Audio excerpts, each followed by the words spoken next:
ব্যক্তিগত বিদ্যালয়ৰ আজব ঘটনা না ভূত না শ্ৰুত কাণ্ড হয় দৰং জিলাৰ খাৰুপেটীয়া নগৰত অৱস্থিত RN একাডেমী DLR পৰীক্ষাৰ কেন্দ্ৰত আজি RN একাডেমী কৰ্তৃপক্ষ অবৈধভাৱে প্ৰতিজন পৰীক্ষাৰ্থীৰ পৰা 400ৰ পৰা 500 টকাকৈ সংগ্ৰহ কৰাত একাংশ পৰীক্ষাৰ্থীয়ে ধন আদায় দি পৰীক্ষা কেন্দ্ৰত প্ৰৱেশ কৰে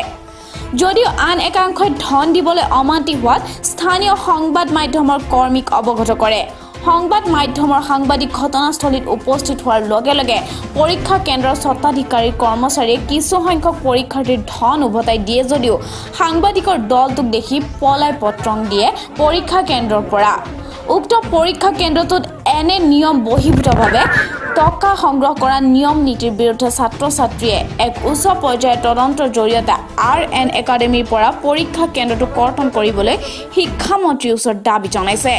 পাছত খাৰুপেটীয়াৰ আৰক্ষীৰ দল এটাই ঘটনাস্থলীত উপস্থিত হৈ পৰিস্থিতিৰ বুজ লয় পৰিৱৰ্তনকামী চৰকাৰৰ শিক্ষা বিভাগৰ ঊৰ্ধ্বতন কৰ্তৃপক্ষই কিবা ব্যৱস্থা ল'বনে হেয়া হ'ব লাখ লাখ টকাৰ প্ৰশ্ন মঙলদৈৰ পৰা শেখ আব্দুল্লাহৰ ৰিপৰ্ট নিউজ 30 অসম